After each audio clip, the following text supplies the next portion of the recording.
Peace and blessings, family. It's me, Coach 67 Sports TV. Shout out to the awesome and amazing LDBC, Lions Den Boston community. Shout out to the Louisiana All-American Sports Network. And shout out to the greatest university in the world, the Southern University, home of the mighty Jaguars. For all those individuals that celebrated, happy Thanksgiving. Hopefully you're having a blessed morning. Hopefully you're going to enjoy this day and time with family and good food and friends and loved ones and all that other good stuff. I've been talking about this for a minute, and this is it.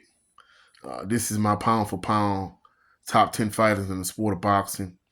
At this point, boxing is in such a real bad and trash space that you can have outsiders like Logan and Jake Paul coming to the sport of boxing and make a lot more money than the average fighter, going to a lot more attention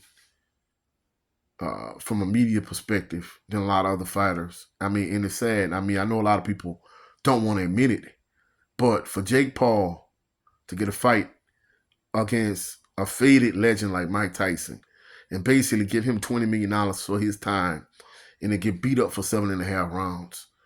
I mean, whether we want to admit it or not, Jake Paul is the face of the sport of boxing. But with that being said, this is my pound for pound top 10 fighters in the sport of boxing. I have 2 honorable mention slots, and I'm going to go through my omissions and why, give you my reasoning and rationale behind all of my fighters after I give my list. And I welcome people that have opposing points of view. The only thing I ask that you do it respectfully, because in 2024, like, people cannot disagree with each other respectfully. And if you don't know how to do that, look, just go watch this video I have on my channel about how to respectfully disagree with people, because people don't know how to respectfully disagree with each other in 2024. But just to go through my list real quick, I have 2 honorable mention slots. First honorable mention slot puts him at number 12. I have Brian Norman Jr.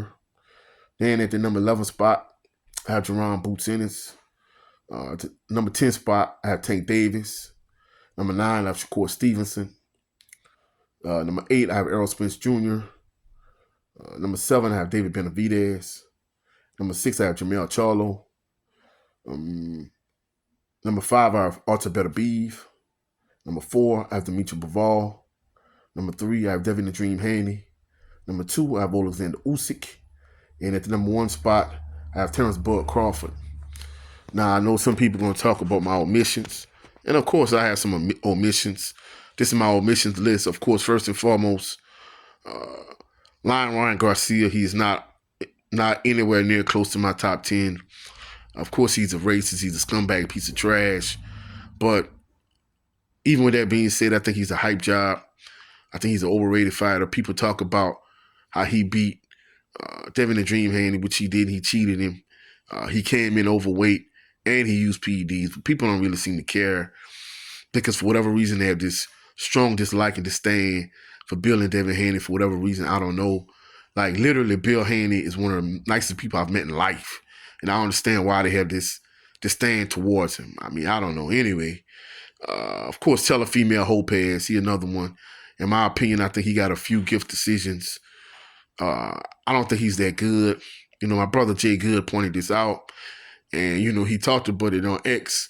And Telefemale Lopez, being a little sensitive individual he is, kind of like Drake, you know, suing Kendrick Lamar over Not Like Us. But that's another story. But the point I'm trying to make is Telefemale Lopez got sensitive and tried to shoot back at my brother Jay Good. But I'm like, bro, come on, bro. You lost. You know you got to give a decision. Just keep it real. You know what I'm saying?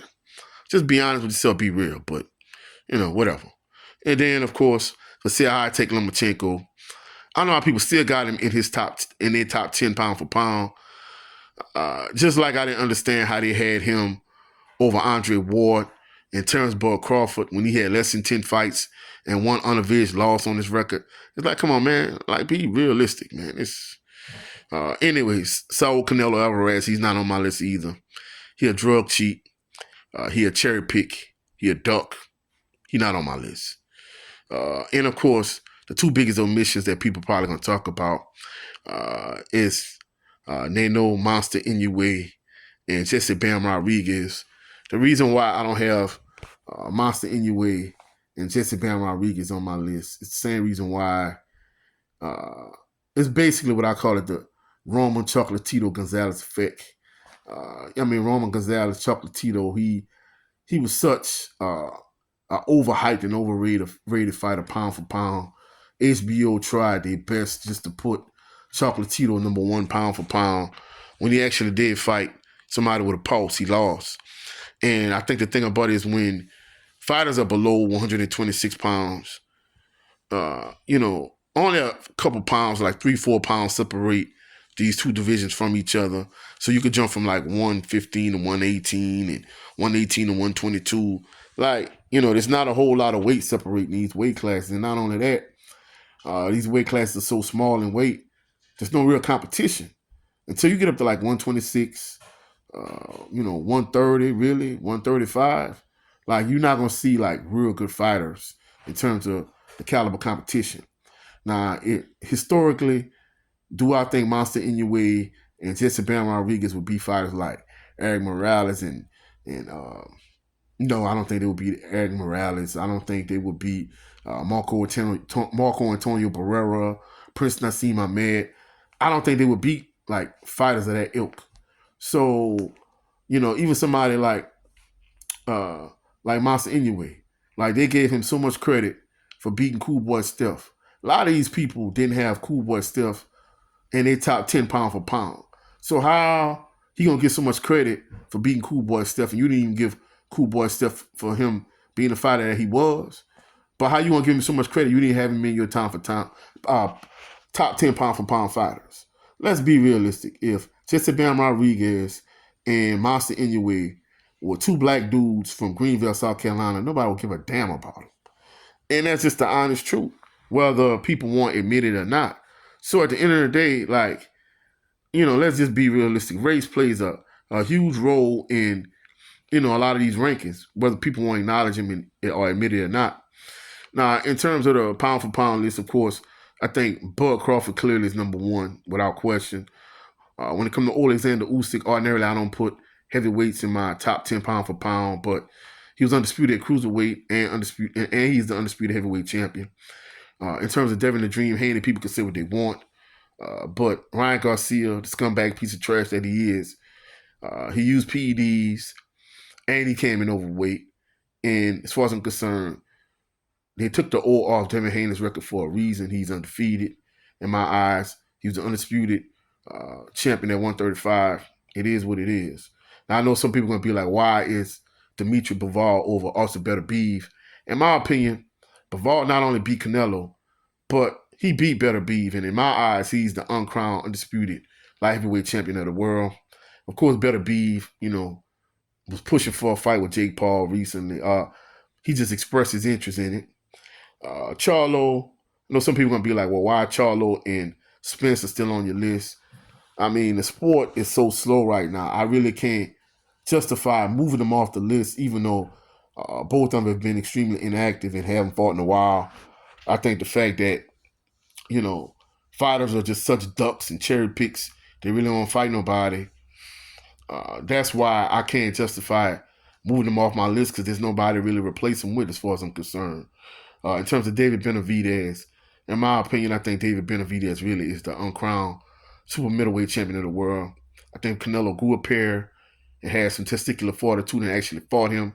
David Benavidez would beat Canelo, as far as I'm concerned. In terms of Shakur and Tank, they really hadn't done enough to be higher.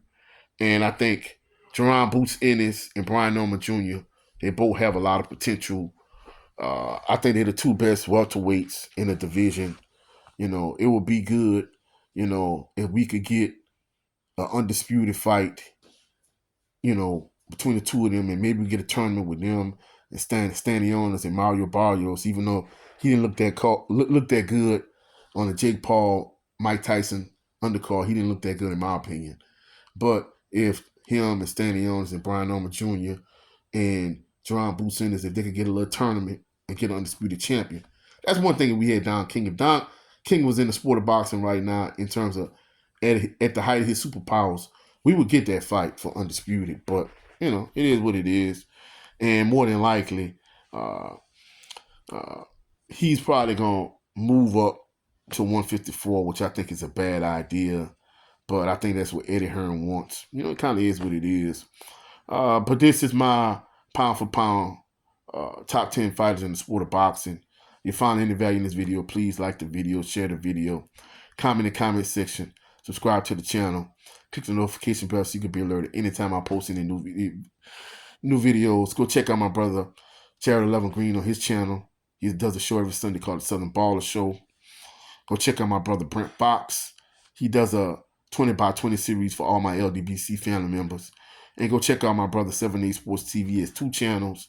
His primary channel, 7A Sports TV. His backup channel, LDBC General. I'll catch y'all on the rebound. Y'all have a blessed Thanksgiving. And peace and blessings to everybody.